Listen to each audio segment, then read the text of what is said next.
नमस्कार, आप देख रहे हैं के न्यूज नेशनल और मैं हूं आपके साथ में शोभित पाठक। तो रुक करते हैं महत्वपूर्ण सुर्खियों पर।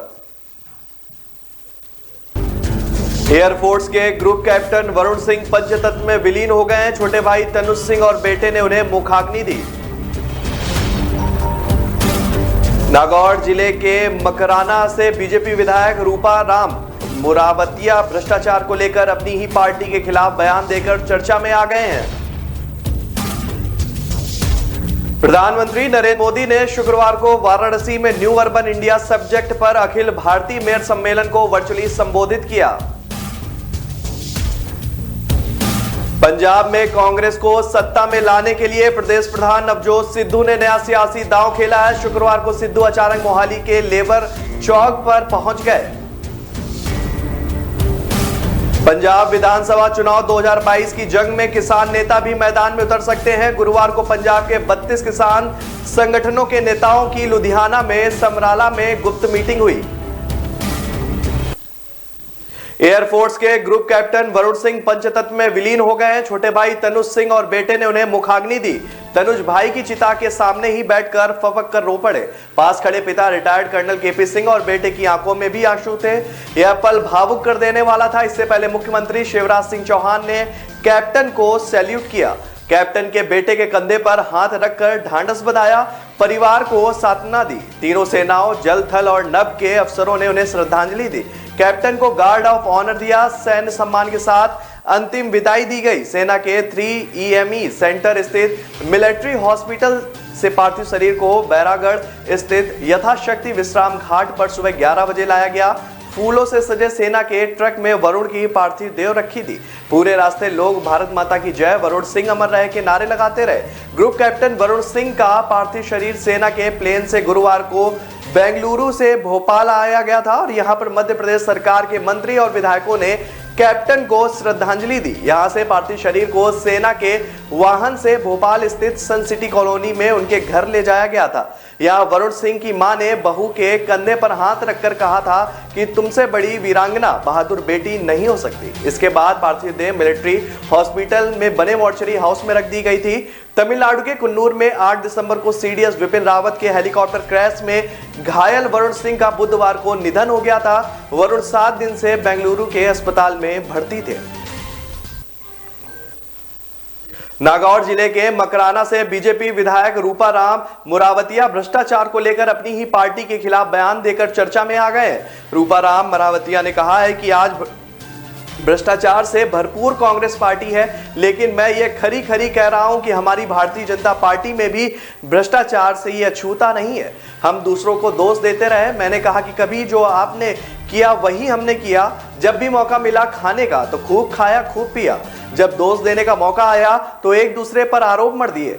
जो पार्टी सच्चाई के रास्ते पर चलेगी वही आगे बढ़ेगी। रूपा राम ने नागौर में बीजेपी की जन आक्रोश रैली के दौरान भ्रष्टाचार को लेकर अपनी ही पार्टी पर सवाल खड़े कर दिए। रूपा राम ने कहा कि सरकार कहती है कि भ्रष्टाचार पर जीरो टॉलरेंस है। मैंने विधानसभा में पूछा था कि भ्रष्टाचार करने के लिए जीरो टॉलरेंस है या नहीं करने के लिए। यह आज तक मेरे समझ में नहीं आई। इस समय एक भी सरकारी विभाग, सरकारी उपक्रम, सरकारी विकास का काम या योजना एक भी बता दीजिए जिसमें भ्रष्टाचार, बेईमानी और झूठ कपट नहीं हो। रूपा राम ने आगे कहा कि हमारी पार्टी में कई अच्छाइयां हैं। राष्ट्र के प्रति हमारे प्रधानमंत्री ने सरल शब्दों में जमीन से जुड़ी बात कह दी थी, ना ही खाऊंगा ना ही खाने दूंगा। 70 साल में पहला ऐसा प्रधानमंत्री है जिन्होंने यह बात कही। आज तक किसी प्रधानमंत्री ने ऐसा नहीं कहा। उसके बाद भी हमारी पार्टी के बड़े नेता यह नहीं बोल रहे कि ना खाऊंगा ना खाने दूंगा। यह दुर्भाग्य है। हमारे प्रधानमंत्री की सोच को हमें आगे बढ़ाना है। हर छोटे कार्यकर्ता तक यह बात पहुंचानी है कि हमारे प्रधानमंत्री ना खाऊंगा ना खाने दूंगा नारा दिया है, हमें इसी पर चलना है। प्रधानमंत्री नरेंद्र मोदी ने शुक्रवार को वाराणसी में न्यू अर्बन इंडिया सब्जेक्ट पर अखिल भारतीय मेयर सम्मेलन को वर्चुअली संबोधित किया। उन्होंने कहा कि जो मेयर कुछ नहीं करेंगे उनकी सूची जारी की जाएगी। जनता का दबाव बनेगा तो मेयर काम अच्छा करेंगे। स्वच्छता के क्षेत्र में काम करने वाले मेयर और शहर को इनाम भी दिया जाएगा। वाराणसी में मेयर सम्मेलन में देश भर से 100 से ज्यादा महापौर शामिल हुए।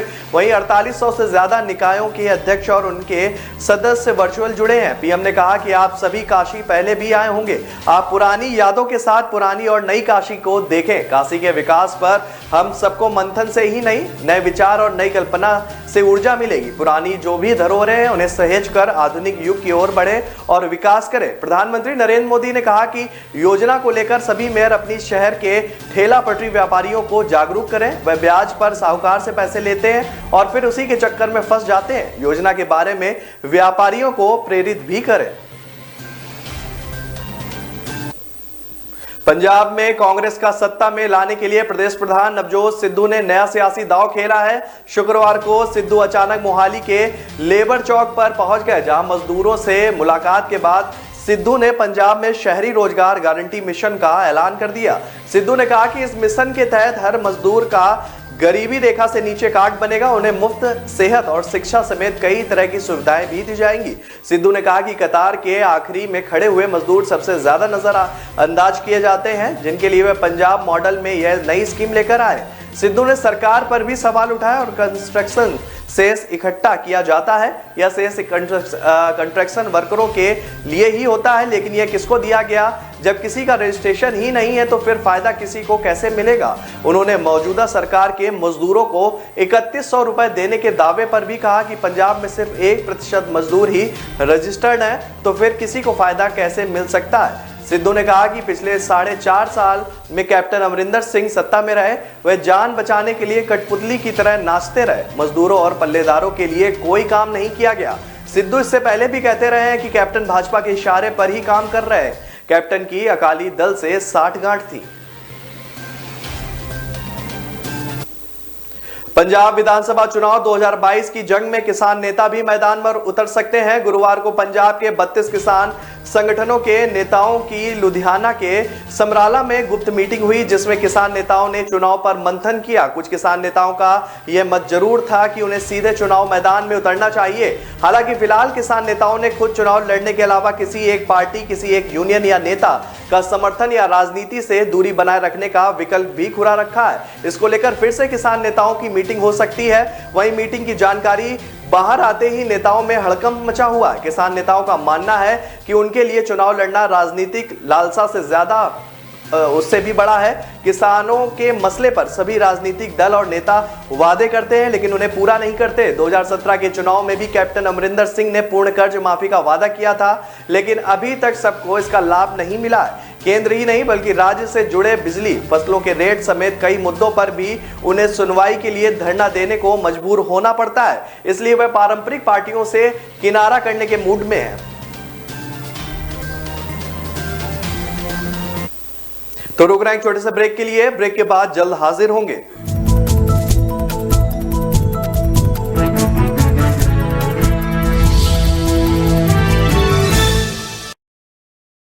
सबको ईमानदारी का शौक चढ़ा है। बताओ, अरे सड़क पे थोड़े गड्ढे ही तो आते थे। अमेरिका की सड़क लेकर क्या करते हैं? सारा पैसा अगर सड़क पे लगा देते ना तो हमारी अय्यासी का क्या होता। पिछली सरकार भी तो थी, कागजों पे काम, मुंह मांगा था। लेकिन इनकी ईमानदारी के चक्कर में हमारी ठेकेदारी तो गई, पुराने घोटालों की सारी फाइलें भी खोल दी। अब लगे हैं जमानत के चक्कर में। वकील साहब, इस बार तो हो जाएगी ना जमानत? अरे वकील साहब, 2017 से पहले सरकारी पैसे को खाना जो अपना हक समझते थे, 2017 के बाद उन पर काबू होने से प्रदेश की तरक्की में जो फर्क आया है वो फर्क साफ है। फर्क साफ है।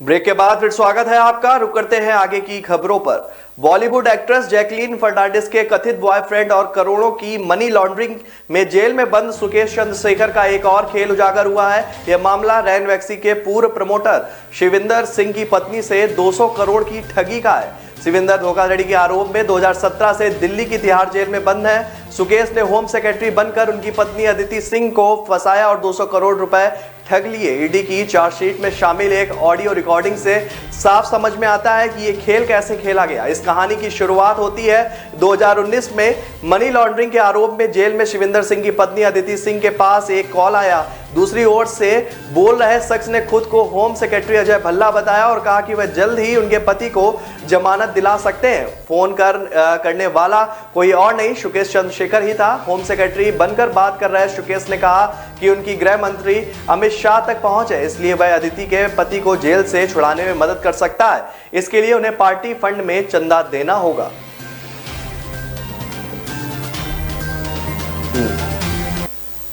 पंजाब के पूर्व सीएम कैप्टन अमरिंदर सिंह दिल्ली दौरे पर हैं। यहां उनकी मुलाकात भाजपा के पंजाब चुनाव प्रभारी केंद्रीय मंत्री गजेंद्र शेखावत से होगी। इसके बाद वह बीजेपी के राष्ट्रीय प्रधान जेपी नड्डा से मुलाकात करेंगे। इन नेताओं के बीच पंजाब में सीट शेयरिंग पर भी चर्चा होगी, जिसके बाद कैप्टन केंद्रीय गृह मंत्री अमित शाह से भी मिलने पहुंचेंगे। कैप्टन अमरिंदर सिंह इस बार पंजाब लोक कांग्रेस पार्टी बनाकर चुनाव लड़ रहे हैं। कांग्रेस के सीएम पद से हटाने के बाद उसके सियासी वजूद के लिए पंजाब चुनाव बहुत अहम है। वहीं भाजपा भी इस बार अकाली दल से अलग होकर चुनाव लड़ रही है। पंजाब में 117 सीटों पर चुनाव होने हैं, जिसमें 83 जनरल और 34 सीटें एससी के लिए रिजर्व हैं। भाजपा इस बार ज्यादा सीटों पर चुनाव लड़ेगी। हालांकि ये सीटें कितनी होगी इसको लेकर अमरिंदर सिंह और भाजपा लीडरशिप में चर्चा होनी बाकी है। फिर भी भाजपा करीब 70 सीटों पर चुनाव लड़ने के बारे में सोच रही है। कैप्टन और भाजपा के साथ शिरोमणि अकाली दल संयुक्त गठजोड़ भी करेगा। कैप्टन 9.5 साल के लिए 2 बार पंजाब के सीएम भी रह चुके हैं, लेकिन तब वह कांग्रेस में थे। ऐसे में उनकी पंजाब की सियासी जमीन पर कितनी पकड़ है, इसे भी भाजपा टटोल रही है। कैप्टन ने पंजाब लोक कांग्रेस पार्टी बनाकर उसका ऑफिस भी खोल दिया है, लेकिन उनके साथ कोई दिग्गज कांग्रेसी नेता नजर नहीं आ रहा है। ऐसे में भाजपा कैप्टन से यह भी जानना चाहती है कि उनके साथ कांग्रेस के कौन कौन से बड़े नेता आने वाले हैं। मुख्यमंत्री अशोक गहलोत की अगुवाई वाली कांग्रेस सरकार के 3 साल पूरे हो रहे हैं। 3 साल में बीजेपी राज के कई बड़े फैसलों को पलटने के साथ साथ गहलोत सरकार खुद अपने फैसले पलटकर भी विवादों और चर्चाओं में रही है। 2019 से ही सरकार की यू टर्न लेने की शुरुआत हो गई थी, जो अब तक जारी है। जुलाई 2020 में सचिन पायलट खेमे की बगावत के बाद बर्खास्त किए गए मंत्रियों को 16 महीने बाद वापस मंत्री बनाना ताजा यू टर्न है। सचिन पायलट को बगावत के बाद खुद सीएम गहलोत ने नकारा, निकम्मा कहा। बाद में जब सुलह हुई तो फॉरगेट एंड फॉरगिव की बात कहकर रुख बदल लिया गया। सत्ता में आते ही निकाय प्रमुख के सीधे चुनाव का प्रावधान लागू किया गया। कुछ महीने बाद ही लगा कि कांग्रेस को नुकसान होगा तो वापस बदल दिया गया। पिछले 3 साल में गहलोत सरकार ने कई बार यू टर्न लिए हैं। सरकार के 3 साल पूरे होने पर उन्होंने कहा कि सर्वे में आपको सवाल मिलेंगे, जिन पर क्लिक कर आप अपनी राय दे सकते हैं।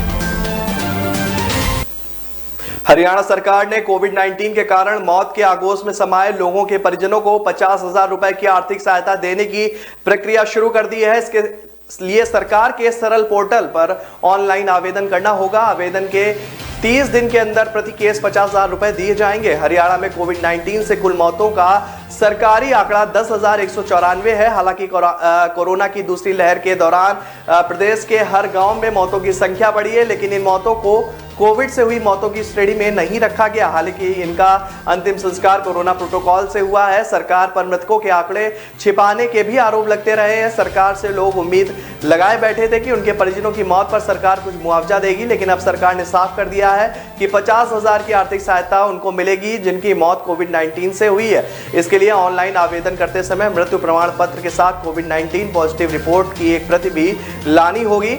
सोनीपत के डीसी ललित सिवाच ने गुरुवार को बताया कि प्रदेश सरकार द्वारा कोविड-19 के कारण हुई मृत्यु के मामलों में मृतक के परिजन को 50,000 रुपए प्रति केस अनुग्रह सहायता देने का निर्णय लिया गया है। मृतक मरीज के परिजन में अंत्योदय सरल पोर्टल पर ऑनलाइन उन्हें अप्लाई करना होगा।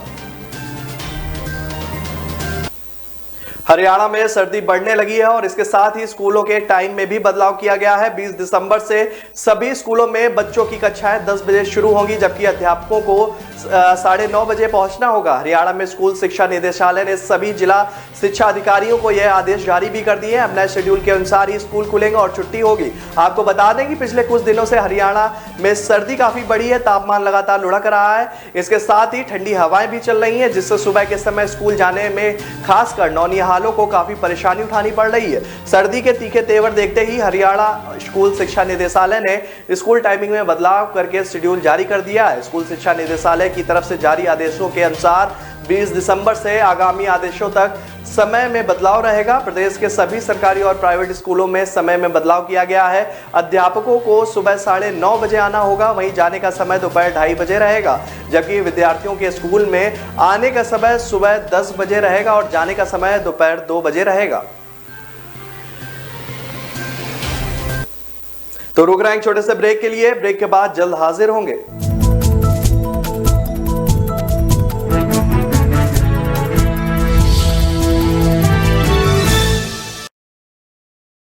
न ऐश का न द्वेष का, यह दंगल है देश का। सुलगती समस्याओं के जुलसते सवालों का होगा दंगल देश का। प्रशासन के प्रश्नों को लेकर होगा दंगल देश का। शिक्षा, स्वास्थ्य, समाज, कानून और व्यवस्था के आज क्या है हालात। सोमवार से शुक्रवार रोज रात 8 बजे जलपा क्षत्रिय के साथ दंगल देश का।